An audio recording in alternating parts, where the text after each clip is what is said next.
আমি এখানে কাজ করতেছি বসে বসে, আর আমার বাচ্চা দেখেন ঘুমাইতেছে। বাবা, বাবা, ও বাবা, আওয়াজ করে, আসো।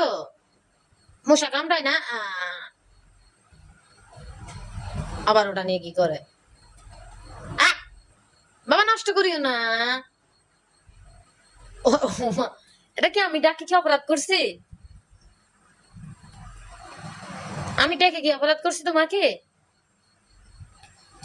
ওমা, আবার ওখানে কি হয়েছে? ও বাবা, দাও, দাও, দাও। ওটা কি মানি এটা, এটা মা রাখছিল। ওটা দেখাই দিচ্ছ মাকে? ওমা, ওমা, তোমার বাবা, তোমার বাবা ঘুমাইছে তো এখানে। যাও, খাটে যাও গা। এটা আরাম বেশি। ও বাবা, নরম। এটা অনেক নরম না বাবা?